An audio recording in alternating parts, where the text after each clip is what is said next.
नमस्कार दोस्तों, भारतीय राज्य व्यवस्था सीरीज का ये है लेक्चर 10 और इस लेक्चर में हम आज बात करेंगे भारतीय संविधान के भाग 4 की, जिसमें है राज्य के नीति निर्देशक तत्व।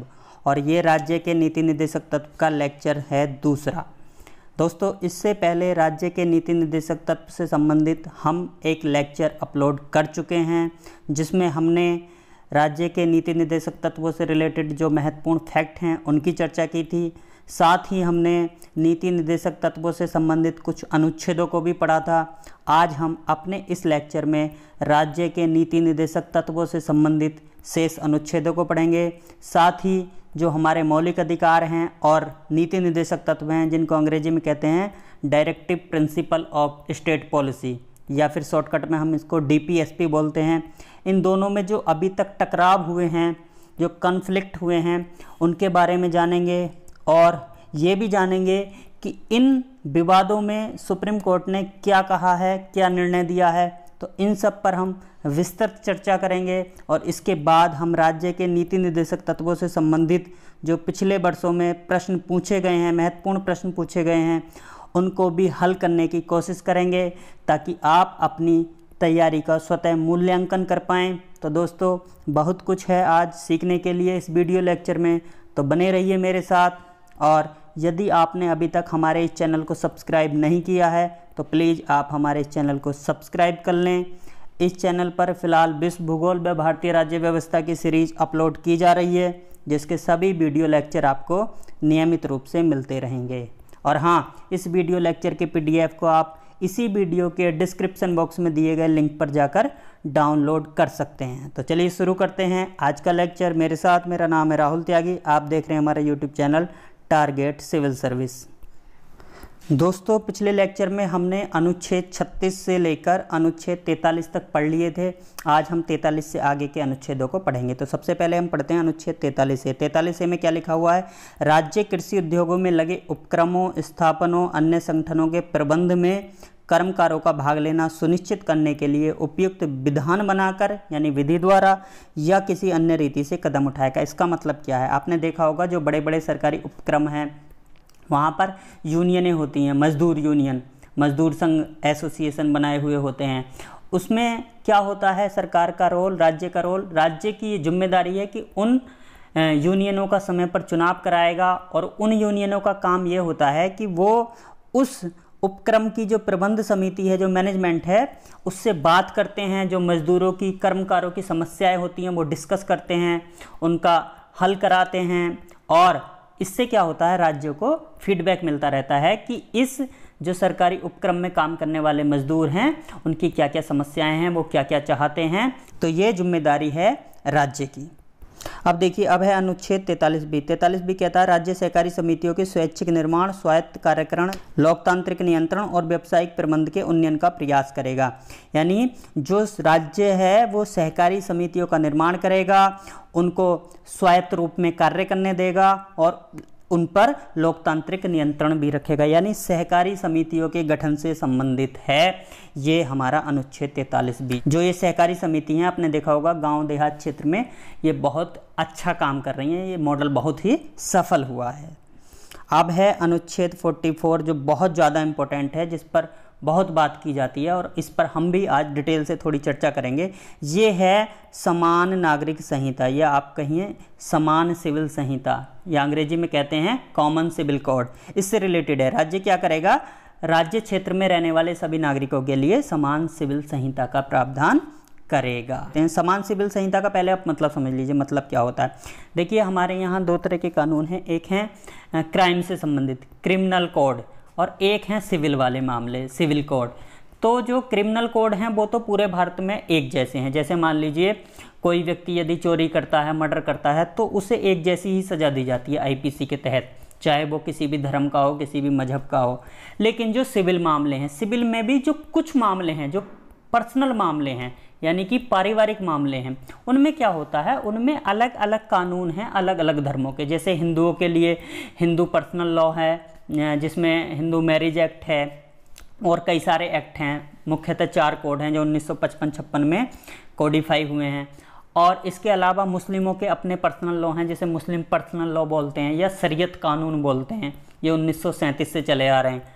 इसके अलावा ईसाइयों के अपने पर्सनल लॉ हैं, पारसियों के अपने पर्सनल लॉ हैं। तो राज्य क्या करेगा, राज्य कोशिश करेगा कि ये सारे पर्सनल लॉ जो अलग अलग हैं इनको ख़त्म करके एक कॉमन लॉ बना दे, जिसको हमने कहा कॉमन सिविल कोड, समान सिविल संहिता। जिससे क्या हो कि यदि कोई व्यक्ति विवाह संबंधित मामलों में, उत्तराधिकार संबंधित मामलों में या विवाह विच्छेदन यानी तलाक वाले मामलों में सबको एक तरीके से ट्रीट किया जा सके। अभी क्या है, अभी ये है, आपने देखा होगा हिंदुओं में तलाक होता है, उसके तरीके अलग होते हैं। आपको गुजारा भत्ता देना पड़ता है जब तक वो लड़की दूसरी शादी ना कर ले, या कई बार ताउम्र गुजारा भत्ता देना पड़ता है। लेकिन मुसलमानों में तलाक होता है तो इद्दत की अवधि तक यानी 3 साढ़े 3 महीने तक ही गुजारा भत्ता देना होता है। इसके अलावा हिंदुओं में आपने देखा है कि एक ही विवाह कर सकते हैं, एक से ज़्यादा विवाह गैर कानूनी है, लेकिन मुसलमानों में एक से ज़्यादा विवाह भी कर सकते हैं। तो ये सारे जो मामले हैं अलग अलग, इनको एक करने के लिए राज्य प्रयास करेगा एक समान सिविल संहिता प्राप्त कराने का। लेकिन अभी तक राज्य ने सीरियसली इस दिशा में कोई भी कदम नहीं उठाया है। तो देखिए, इससे संबंधित 3 मामले हैं जो बहुत महत्वपूर्ण है। मैं आपको बता देता हूँ, शॉर्टकट में थोड़ा थोड़ा बताऊंगा, जिससे आप समझ जाएंगे कि सुप्रीम कोर्ट का क्या मत है इस मामले पर और दिक्कत कहाँ कहाँ है। सबसे पहले मैं आपको बताता हूँ, एक मामला है शाहबानो का। शाहबानो केस है, बहुत फेमस है, आपको शायद पता भी हो। 1985 में एक फैसला आया सुप्रीम कोर्ट का। था क्या कि शाहबानो को उनके पति ने, जिनका नाम था मोहम्मद अहमद खान, ये मध्य प्रदेश के एक वकील थे, इन्होंने 1978 में तलाक दे दिया, उस समय जब वो वृद्ध थी, 60-62 साल की उनकी उम्र थी। तो शाहबानो को 3 साढ़े 3 महीने तक गुजारा भत्ता दिया गया, उसके बाद उनको गुजारा भत्ता मिलना बंद हो गया। अब वो क्या करें, अब वो परेशान होकर गई सुप्रीम कोर्ट, और सुप्रीम कोर्ट में जाकर उन्होंने कहा कि चूंकि हिंदू महिलाओं को जब तक वो दूसरी शादी ना कर लें तब तक गुजारा भत्ता दिया जाता है, लेकिन मुस्लिम महिलाओं को सिर्फ 3 महीने गुजारा भत्ता दिया जाता है, तो ये मुस्लिम महिलाओं के साथ डिस्क्रिमिनेशन है और ये चीज़ हमारे जो पर्सनल लॉ के हिसाब से है वो गलत है, इसको आप खारिज करिए। और सुप्रीम कोर्ट ने इस मामले में ये फैसला दिया कि मुस्लिम महिलाओं को भी हिंदू महिलाओं की तरह गुजारा भत्ता तब तक दिया जाए तब तक वो दूसरी शादी ना कर लें। और जब ये फैसला आया तो बड़ा एक तरीके से मुस्लिम समुदाय में बड़ा आक्रोश फैला कि भाई ये सुप्रीम कोर्ट तो दखलंदाजी कर रहा है, हमारे जो शरीयत लॉ हैं उसके हिसाब से हम चल रहे हैं। तो उस समय जो सरकार थी, राजीव गांधी की सरकार थी, वो थोड़ा दबाव में आ गई और उसने सुप्रीम कोर्ट के फैसले को पलट दिया। 1986 में एक कानून बनाकर, जिसको कहा गया मुस्लिम महिला एक्ट 1986 का, उसमें फिर दोबारा वही व्यवस्था पुरानी लागू कर दी गई। दूसरा मामला आया है सरला मुदगल का। ये है 1995 का फैसला सुप्रीम कोर्ट का। सरला मुदगल एक NGO चलाती थी कल्याणी के नाम से, और क्या था कि उनके पति ने उनसे हिंदू रीति रिवाज से शादी की, वो भी हिंदू, उनका पति भी हिंदू, लेकिन बाद में उसने चूंकि दूसरी शादी करनी थी, अब हिंदुओं में दूसरी शादी अलाउ नहीं है, तो उसने क्या किया, अपना धर्म परिवर्तन कर लिया और दूसरी शादी कर ली। अब ये गई सुप्रीम कोर्ट, और भी कुछ महिलाएं थी जिनके साथ ऐसा हुआ था, वो भी इनके साथ गई। कई मामले थे जो मर्ज करके सुप्रीम कोर्ट ने सुने थे। तो इस मामले में सुप्रीम कोर्ट ने ये फैसला दिया कि कोई व्यक्ति यदि हिंदू रीति रिवाज से शादी करता है तो जब तक उसका पुराना विवाह विच्छेद ना हो जाए या वो पुराने अपने साथी से तलाक ना ले, तब तक वो दूसरा विवाह नहीं कर सकता, चाहे भले से ही उसने धर्म परिवर्तन कर लिया हो। यहाँ भी सुप्रीम कोर्ट ने यही कहा कि अब राज्य को चाहिए कि वो समान नागरिक संहिता की दिशा में आगे बढ़े और इन कानूनों को बदले और प्रोग्रेसिव कानून लेकर आए। और फिर अभी एक लेटेस्ट मामला है, आपको याद होगा 2017 में सायरा बानो का। देखिए कंफ्यूज मत होइए, वो शाहबानो का मामला था 1985 में जो जजमेंट आया, ये सायरा बानो का है जो 2017 में आया। तो ये जो सायरा बानो थी, इनको 3 तलाक दे दिया गया, और वो तलाक उनको, चूँकि वो उस समय अपने मायके में थी, उत्तराखंड की रहने वाली हैं, शादी हुई थी उनकी इलाहाबाद, तो उनके शोहर ने उन्हें लिखित रूप में 3 तलाक भेज दिया। और ये इस मामले को लेकर सुप्रीम कोर्ट गई, और सुप्रीम कोर्ट ने 2017 में शायद अगस्त के महीने में ये फैसला दिया था कि 3 तलाक पूरी तरीके से गैर कानूनी है। और गैर कानूनी नहीं है, ये इस्लाम का भी हिस्सा नहीं है, ये जो इंस्टेंट 3 तलाक है, मतलब तलाक बिद्दत, जिसमें तलाक तलाक तलाक 3 बार बोल के या फिर लिख के तलाक हो जाता है, ये गैर कानूनी है। और यदि कोई इस तरीके से तलाक देता है तो वो एक जुर्म है और उस जुर्म में उसको आईपीसी के तहत सजा मिलनी चाहिए। तो ये 3 मामले हैं जो बहुत महत्वपूर्ण हैं और इसमें भी सुप्रीम कोर्ट ने यही कहा था कि ये जो गलत प्रथाएं हैं, खासकर जो मुस्लिम लॉ हैं उनमें, जैसे आप 3 तलाक हो गई, हलाला हो गया, बहु विवाह हो गई, इस तरह की प्रथाएं, या और भी यदि किसी समुदाय के पर्सनल लॉ में ऐसी कोई गलत प्रथा है, चाहे हिंदू समुदाय के पर्सनल लॉ में हो या ईसाई समुदाय के पर्सनल लॉ में हो या पारसी समुदाय के पर्सनल लॉ में हो, उनको सबको ख़त्म किया जाए और एक प्रोग्रेसिव कानून लाया जाए। तो कुल मिलाकर ये स्पष्ट हो गया कि सुप्रीम कोर्ट का रुख बिल्कुल स्पष्ट है कि राज्य यदि कोई ऐसा कानून बनाएगा तो वो इसमें कोई भी दखलंदाजी नहीं करेगा, बल्कि वो तो कई बार राज्य से कह चुका है कि राज्य को ऐसा करना चाहिए। ठीक है, तो ये हो गया आपका अनुच्छेद 44 जो है समान सिविल संहिता के बारे में। मैंने इसको थोड़ा सा डिटेल से आपको बताया है। इसकी बात करते हैं। अनुच्छेद 45 कहता है राज्य प्रारंभिक शैशवावस्था की देखरेख और सभी बालकों को उस समय तक जब तक कि वो 6 वर्ष की आयु पूर्ण न कर लें शिक्षा प्रदान करने के लिए प्रयास करेगा। देखिए, पहले ये जो अनुच्छेद 45 था इसकी भाषा कुछ और होती थी। जो हमारा एक मौलिक अधिकार है 21 में, अनुच्छेद 21 में, वो पहले यहाँ था। उसमें लिखा हुआ है कि राज्य 6 से 14 वर्ष के सभी बच्चों को अनिवार्य मुफ्त शिक्षा उपलब्ध कराएगा। हमने क्या किया, 2002 में 86वां संविधान संशोधन किया और इस चीज़ को लिख दिया मूल अधिकारों में। और फिर यहाँ पर लिख दिया हमने ये कि राज्य जो शिशु हैं, 6 वर्ष तक के बच्चे हैं, उनको शिक्षा उपलब्ध कराएगा। कौन सी शिक्षा? प्री प्राइमरी एजुकेशन, मतलब प्राथमिक से पहले की शिक्षा, और साथ ही उनकी देखरेख भी करेगा। आपने देखा होगा जो आंगनबाड़ी केंद्र चलते हैं उसका आधार यही है अनुच्छेद 45। वहाँ 6 साल तक के बच्चों को खाने के लिए भी दिया जाता है और उनके लिए प्री प्राइमरी एजुकेशन की व्यवस्था भी की जाती है। अब देखिए, मैंने नोट करके 3 बातें लिखी हैं। एक है 43A से रिलेटेड, चूंकि ए है, कैपिटल ए है, तो बाद में जोड़ा गया, मैंने लिख दिया है कब जोड़ा गया था, ये 42वें संविधान संशोधन 1976 के द्वारा। ऐसे ही 43B है, कब जोड़ा गया था, 97वें संविधान संशोधन 2011 के द्वारा। और ये तीसरा जो पॉइंट है नोट का, ये 45 से रिलेटेड है। इसमें लिखा हुआ है अनुच्छेद 45 86वें संविधान संशोधन 2002 द्वारा प्रतिस्थापित किया गया। प्रतिस्थापित का मतलब है ये अनुच्छेद तो पहले से ही था 45, लेकिन 45 की भाषा ये नहीं थी, इसको बदल दिया गया है। इसमें जो लिखा था उसको तो मूल अधिकार बना दिया गया, अनुच्छेद 21 में लिख दिया गया, और इसमें एक नई बात जोड़ दी गई कि राज्य 6 वर्ष तक के बच्चों की देखभाल भी करेगा और उनकी शिक्षा की व्यवस्था भी कराएगा। ठीक है, क्लियर? चलिए आगे। अब देखिए, राज्य के नीति निर्देशक तत्वों में अनुच्छेद आया 46 यानी 46। क्या कहता है? ये कहता है राज्य जनता के दुर्बल वर्गों, विशेषकर अनुसूचित जाति, अनुसूचित जनजाति के शिक्षा अर्थ संबंधी हितों की विशेष सावधानी से अभिवृद्धि करेगा और सामाजिक अन्याय और सभी प्रकार के शोषण से उनकी संरक्षा करेगा।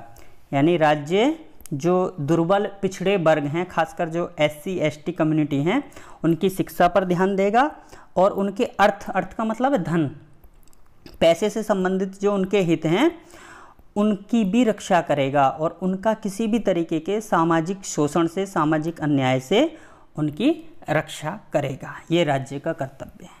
अब देखिए अनुच्छेद 47 में लिखा है राज्य अपने लोगों के पोषाहार स्तर, जीवन स्तर और लोक स्वास्थ्य के सुधार को अपने प्राथमिक कर्तव्य मानेगा। ये 3 चीज़ हैं। पोषाहार स्तर यानी पोषण मिलना चाहिए हर व्यक्ति को, जीवन स्तर उसका ऊंचा होना चाहिए, और लोक स्वास्थ्य यानी पब्लिक हेल्थ।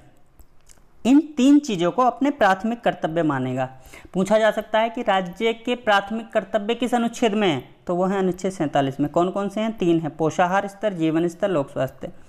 यानी इन पर काम करेगा, ये उसके पहले कर्तव्य होंगे। और दूसरी बात इसमें लिखी गई है जो बहुत इंपॉर्टेंट है, जो कहीं ना कहीं गांधी जी के विचारों से मेल खाती है, कि राज्य मादक पेय, मतलब इस तरह की जो अल्कोहल वाली चीज़ें होती हैं, मदिरा वगैरह, और स्वास्थ्य के लिए हानिकारक औषधीय प्रयोजनों से भिन्न, यानी ऐसी दवाई जो डॉक्टर ने प्रिस्क्राइब की है वो तो ठीक है, उस पर तो कोई पाबंदी नहीं है, लेकिन कुछ ऐसी हानिकारक औषधि होती हैं, ड्रग्स वगैरह, उन पर प्रतिबंध लगाएगा। और साथ के साथ किस पर? मादक पदार्थों पर। मादक पदार्थों का मतलब शराबबंदी से ही है। तो अगर मैं कहूँ कि शराबबंदी किस अनुच्छेद में है तो आप कह सकते हैं कि 47 में है। और कुछ राज्यों ने आजकल शराबबंदी कर रखी है, आपको याद आ रहा होगा, अभी बिहार में हुई है जल्दी में, गुजरात भी है, कई राज्य हैं जिनमें शराबबंदी है।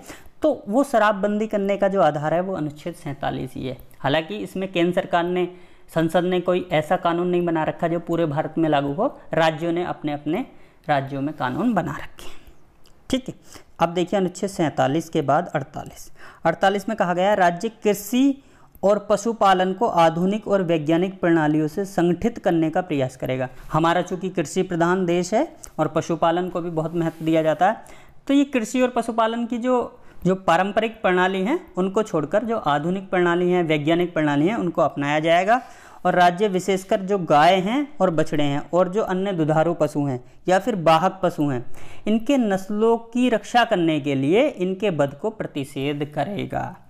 आपने सुना भी होगा, आजकल एक चीज़ और चलती है बीफ की, बीफ बैन है, कहाँ बैन है कहाँ नहीं है। तो कुछ राज्यों ने, बीफ का मतलब गाय का मांस, कुछ राज्यों ने गाय का मांस बैन कर रखा है, जैसे यूपी में है।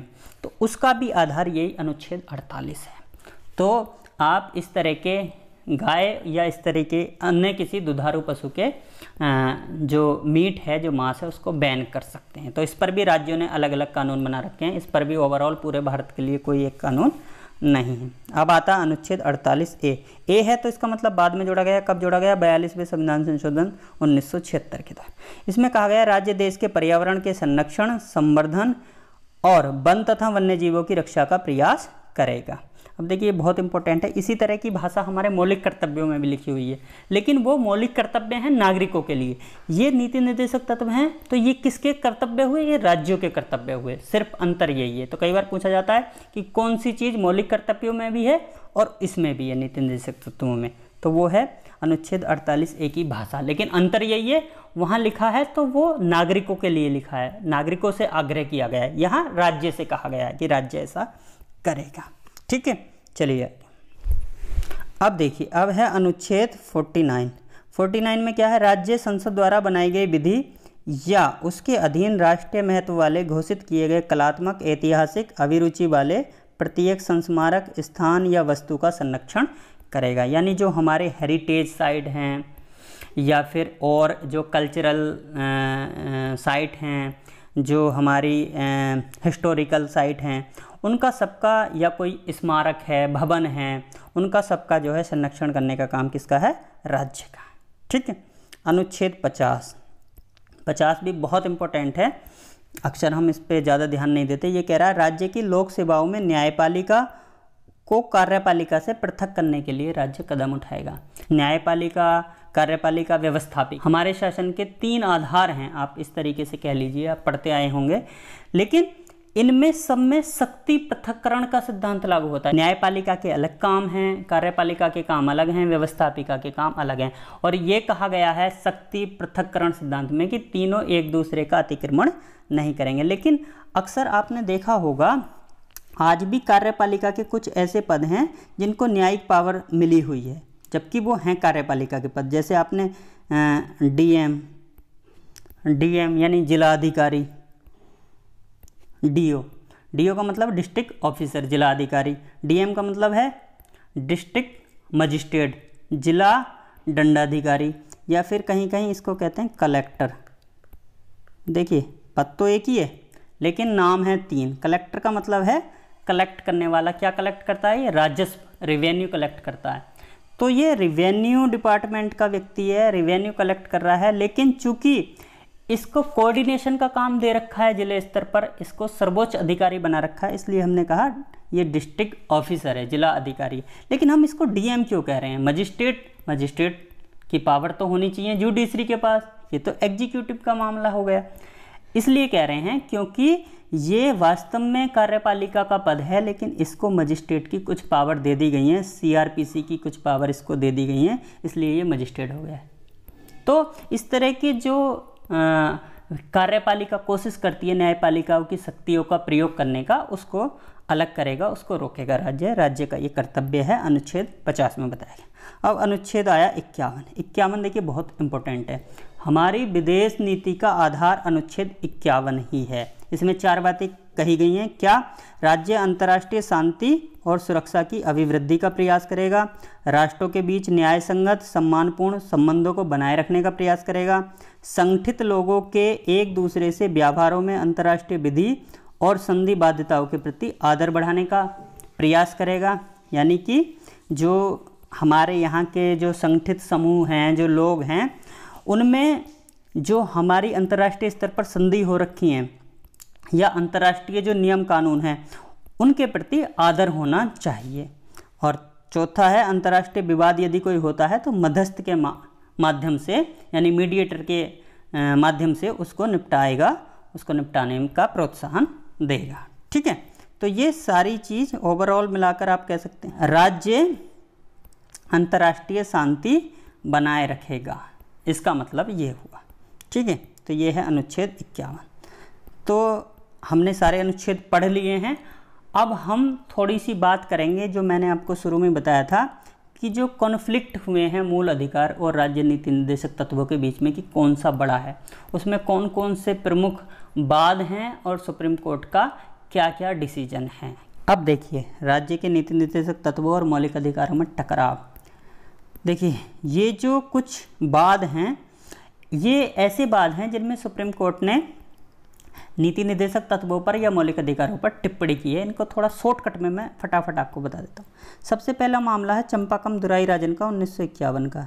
1951 में एक ब्राह्मण लड़की थी चंपाकम दुराईराजन, जिसका एडमिशन नहीं हुआ मेडिकल में मद्रास स्टेट में। वो गई सुप्रीम कोर्ट, उसने कहा कि मेरे जो मौलिक अधिकार है अनुच्छेद 15 में उसका हनन हुआ है, क्योंकि सरकार ने वहाँ विशेष वर्ग को आरक्षण दे रखा था, इस वजह से इस बच्ची का एडमिशन नहीं हो पाया था। तो इस मामले में सुप्रीम कोर्ट ने ये कहा कि देखिए, जो राज्य के नीति निर्देशक तत्व हैं वो सेकेंडरी हैं, जबकि जो मौलिक अधिकार हैं वो प्राथमिक हैं। यानी मौलिक अधिकार बड़े हैं, राज्य के नीति निर्देशक तत्व छोटे हैं। तो राज्य को पहले मौलिक अधिकारों को लागू करना जरूरी है, नीति निर्देशक तत्व बाद की बात है। ये राज्य के नीति निर्देशक तत्व मौलिक अधिकारों के सहायक हैं। तो सुप्रीम कोर्ट ने साफ साफ कहा कि किसी के मौलिक अधिकारों का हनन नहीं होना चाहिए। आप राज्य के नीति निर्देशक तत्व को लागू करने के लिए किसी के मौलिक अधिकार का हनन नहीं कर सकते। ठीक, इसके बाद जब ये फैसला आ गया चंपाकम दुराईराजन मामले में, तो सरकार को थोड़ा अजीब लगा, क्योंकि सरकार चाहती थी उस समय कि ये जो नीति निर्देशक तत्व में इनको लागू करा जाए, जो कमज़ोर लोग हैं उनकी शिक्षा में भागीदारी बढ़ाई जाए, नौकरियों में भागीदारी बढ़ाई जाए, और जो भौतिक संसाधन हैं कुछ विशेष लोगों के पास उनसे छीनकर सभी जो गरीब लोग हैं उनमें बांटा जाए। तो सरकार ये करना चाहती थी, लेकिन मौलिक अधिकार आड़े आ रहे थे। तो सरकार ने क्या किया, संविधान का पहला संशोधन कर दिया 1951 में, और इसमें क्या किया, अनुच्छेद 15 को ही बदल दिया। 15 में ही एक नया क्लॉज जोड़ दिया 15(4), और 15(4) में लिख दिया कि सरकार जो है जो कमज़ोर वर्ग के लोग हैं, जो अनुसूचित जाति अनुसूचित जनजाति के लोग हैं, उनको शिक्षण संस्थानों में आरक्षण दे सकती है। ठीक है, और साथ ही उन्होंने एक काम और किया, क्योंकि उन्हें संपत्ति लेनी थी, जो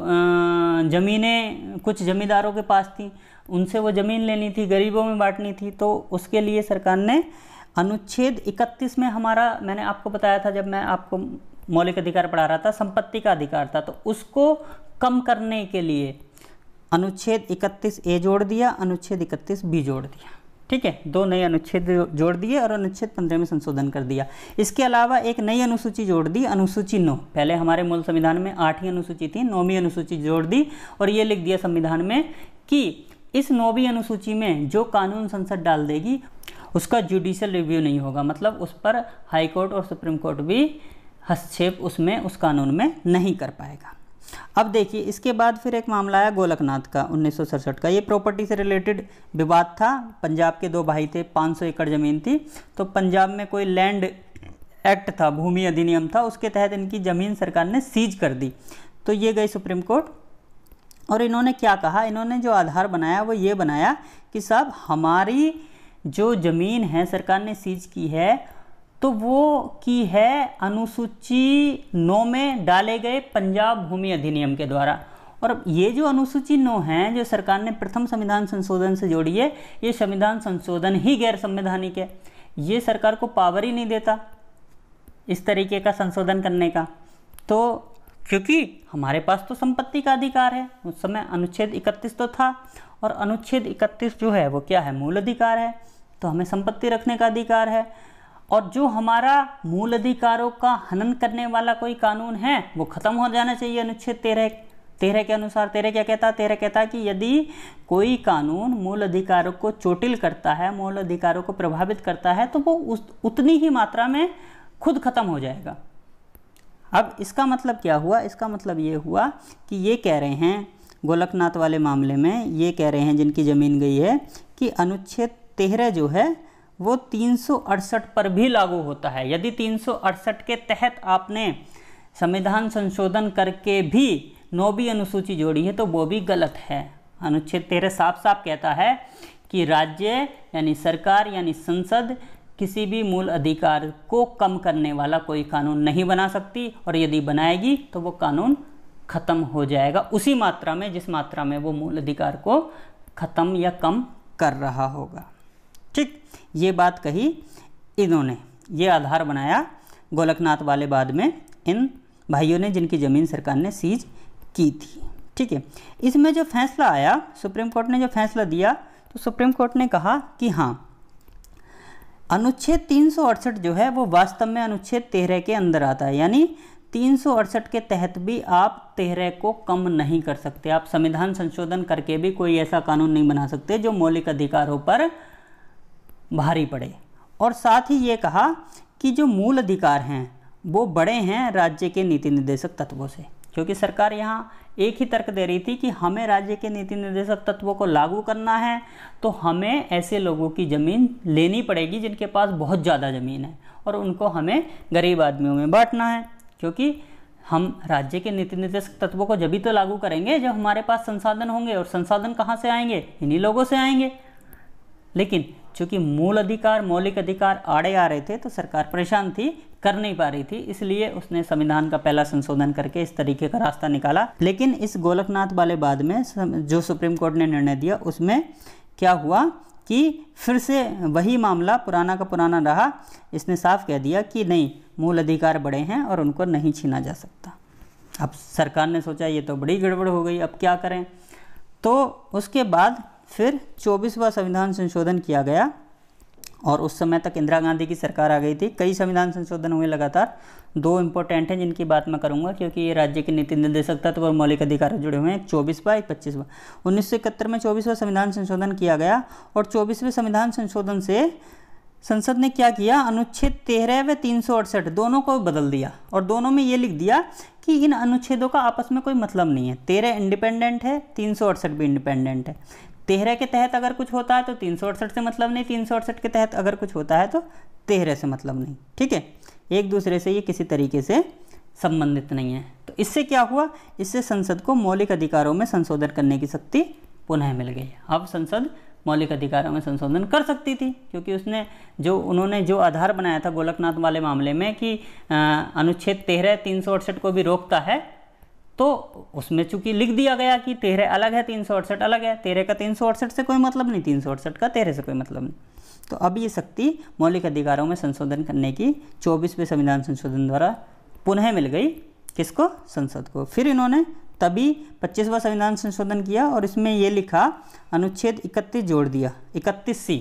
31 तो पहले ही था, 31A 31B पहले संविधान संशोधन से जोड़ दिए, 31C और जोड़ दिया, और इसमें यह भी लिख दिया कि अनुच्छेद 39B 39C, यानी ये इंडिपेंडेंट अनुच्छेद नहीं, अनुच्छेद 39A की है, ये क्लोज हैं। बी और सी क्लोज के तहत यदि कोई कानून संसद बनाएगी तो उसको आप चुनौती नहीं दे सकते, अनुच्छेद 14, 19 और 31 के तहत। इसके बाद फिर मामला आया केशवानंद भारती का 1973 का, जो बहुत इंपॉर्टेंट मामला है, आपने सुना भी होगा। और इस मामले में सबसे बड़ी बेंच अभी तक की बैठी, 13 जज थे उस समय सुप्रीम कोर्ट में, और 13 के 13 ही बैठ गए।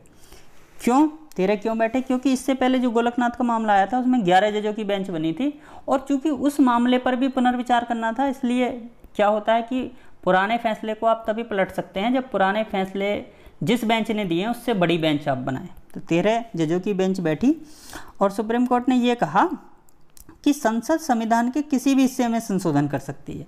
अब सुप्रीम कोर्ट ने मान लिया कि पहले जो हम रोक लगा रहे थे वो गलत है, संसद किसी भी संविधान के हिस्से में संशोधन कर सकती है, लेकिन संविधान के वो मूल ढांचे में परिवर्तन नहीं कर सकती। यानी यहाँ पर दिया सुप्रीम कोर्ट ने मूल ढांचे का सिद्धांत, जो कई बार पूछा जाता है, किस बाद के तहत दिया? केशवानंद भारती बाद 1973 में। अब मूल ढांचा क्या है संविधान का, ये सुप्रीम कोर्ट ने उस समय नहीं बताया और कहा कि हम बीच बीच में जब भी जरूरत पड़ेगी मूल ढांचे की व्याख्या करते रहेंगे। ठीक है, और ये भी कह दिया कि किसी मूल अधिकार को बाईपास करके नीति निर्देशक तत्व के पक्ष में भी संसद कानून बना सकती है, बशर्ते संविधान के मूल ढांचे से छेड़छाड़ ना हो। ठीक है, क्लियर हो गया? अब देखिए, इसके बाद ये जो डिसीजन आया केशवानंद भारती का, इससे सरकार को थोड़ा रिलीफ मिला, लेकिन फिर भी सरकार खुश नहीं थी। उसने फिर क्या किया, 42वां संविधान संशोधन कर दिया 1976 में। इंदिरा गांधी के समय में जब इमरजेंसी लगी उस समय ये संविधान संशोधन हुआ, जिसमें बहुत कुछ बदल दिया गया। इसको मिनी कॉन्स्टिट्यूशन भी कहते हैं, क्योंकि इसमें बहुत सारे संविधान के अनुच्छेदों को बदला गया, हटाया गया, नए अनुच्छेद जोड़े गए। इसमें जो यहाँ हमारे काम की बात है वो ये है कि अनुच्छेद 31C जो जोड़ा था इन्होंने 25वें संविधान संशोधन के द्वारा, उसमें और थोड़ा सा ऐड किया गया और उसमें यह लिख दिया गया कि राज्य के नीति निर्देशक तत्व सभी मूल अधिकारों पर प्राथमिक होंगे। यानी जो 25वें संविधान संशोधन में जोड़ा था 31C, उसमें सिर्फ 2 अनुच्छेदों की बात की गई थी, अनुच्छेद 39 का क्लोज बी और अनुच्छेद 39 का क्लोज सी। इनके पक्ष में यदि कोई कानून बनेगा तो मूल अधिकारों पर भारी पड़ेगा। मूल अधिकार 14, 19 और 31 के तहत उसको चैलेंज नहीं किया जा सकता। लेकिन इसमें क्या कर दिया, इसमें यह लिख दिया कि कोई भी राज्य का नीति निर्देशक तत्व है, यदि उसको प्रभावी करने के लिए संसद कोई कानून बनाएगी तो मूल अधिकारों के तहत उसको आप चैलेंज नहीं कर सकते, यानी वो मूल अधिकारों पर प्राथमिक होगा। ठीक, इसके बाद एक मामला है मिनर्वा मिल बाद 1980 का, ये बहुत इंपॉर्टेंट है। और इसमें फाइनली सुप्रीम कोर्ट ने ये कहा कि देखिए, मौलिक अधिकार और राज्य के नीति निर्देशक तत्व दोनों का अपना अपना महत्व है, कोई बड़ा नहीं है, कोई छोटा नहीं है, दोनों एक दूसरे के पूरक हैं और समावेशी लोकतंत्र की स्थापना करने के लिए दोनों का एक साथ लागू होना भी जरूरी है। यानी कि सुप्रीम कोर्ट ने ये जो विवाद चला आ रहा था कि मौलिक अधिकार बड़े हैं या राज्य के नीति निर्देशक तत्व बड़े हैं, इसको ख़त्म कर दिया और ये कह दिया कि दोनों बड़े हैं, दोनों जरूरी हैं, राज्य के नीति निर्देशक तत्वों को लागू करना भी जरूरी है। अगर मौलिक अधिकार में कुछ गड़बड़ है, कोई मौलिक अधिकार बाधा बनना है तो उसको संसद खत्म भी कर सकती है, कम भी कर सकती है, लेकिन ये ध्यान रखना है कि संविधान के मूल ढांचे का उल्लंघन ना हो। तो आज की जो व्यवस्था है वो ये है कि संसद मूल ढांचे को छोड़कर संविधान के किसी भी हिस्से में परिवर्तन कर सकती है। मूल अधिकारों को भी कम कर सकती है, मूल अधिकारों को हटा भी सकती है, राज्य के नीति निर्देशक तत्वों में भी परिवर्तन कर सकती है। अब आप कहेंगे मूल ढांचे का जो सिद्धांत है, इसमें मूल ढांचा क्या है, कुछ पता चला? तो ये बीच बीच में सुप्रीम कोर्ट ने इसकी व्याख्या की है। कुछ चीज़ों को, जैसे यानी हमारे यहाँ डेमोक्रेसी है तो डेमोक्रेसी मूल ढांचा है, उसको संसद खत्म नहीं कर सकती। हाँ, पंथ निरपेक्ष शब्द जो है वो मूल ढांचे में उसकी व्याख्या की है सुप्रीम कोर्ट ने, उसको संसद खत्म नहीं कर सकती। तो इस तरीके से बीच बीच में सुप्रीम कोर्ट बताता आता है कि क्या क्या मूल ढांचे में शामिल है। तो अब आपको ये पूरी चीज़ें समझ में आ गई होंगी। ये टॉपिक राज्य के नीति निर्देशक तत्वों का हमारा यहाँ पूरा हुआ है। अब हम डिस्कस करते हैं इससे रिलेटेड कुछ इंपॉर्टेंट क्वेश्चन जो पिछले सालों में पूछे गए। देखिए, पहला सवाल है, निम्नलिखित में से कौन सा नीति निर्देशक तत्व है? समान नागरिक संहिता, अभी पढ़ के आए हैं, बिल्कुल अनुच्छेद 44 में। बाकी ये प्रेस की स्वतंत्रता नहीं है, धर्म की स्वतंत्रता नहीं है, विधि के समक्ष समानता नहीं है, ये सारे क्या हैं? तीनों के तीनों ये मूल अधिकार। ठीक है, UPPCS मेंस 2010 में आया हुआ है। अब देखिए, निम्नलिखित में से कौन एक राज्य का नीति निर्देशक तत्व नहीं है? मद्य निषेध, गौ संरक्षण, पर्यावरण संरक्षण, 14 वर्ष तक की आयु के बच्चों को निःशुल्क शिक्षा। ये नहीं है डी। मैंने आपको बताया था ना कि अनुच्छेद 45 में पहले ये लिखा था कि 14 वर्ष तक की आयु के बच्चों को राज्य निःशुल्क शिक्षा उपलब्ध कराएगा, तो अब इसको मूल अधिकार बना दिया गया, अनुच्छेद 21 में लिख दिया गया। और इसमें अब क्या लिखा है, अब फिलहाल में इसमें अनुच्छेद 45 में ये लिखा है कि राज्य 6 वर्ष तक के बच्चों की शिक्षा की व्यवस्था करेगा और उनकी देखरेख करेगा। तो इस समय ये क्या है, मूल अधिकार है, ना कि राज्य का नीति निर्देशक तत्व। तो इसमें आ जाएगा ऑप्शन डी। अब देखिए, निम्नलिखित में से कौन से राज्य के नीति निर्देशक तत्वों में शामिल हैं? मानव के दुर्व्यापार और बलात्श्रम का प्रतिषेध, ये नहीं है राज्य के नीति निर्देशक तत्व, ये तो आपका मूल अधिकार है। दूसरा, मादक पेय और स्वास्थ्य के लिए हानिकारक औषधियों के औषधीय प्रयोजनों से भिन्न उपभोग का प्रतिषेध, ये है। मैं अभी आपको बताया था, अभी जब हम पढ़ रहे थे तो ये आया था अनुच्छेद 47 में, ठीक है। तो ये है दूसरा। अब इसमें नीचे कूट बनाएं, केवल 1, केवल 2, तो ये सही हो जाएगा बी, केवल 2।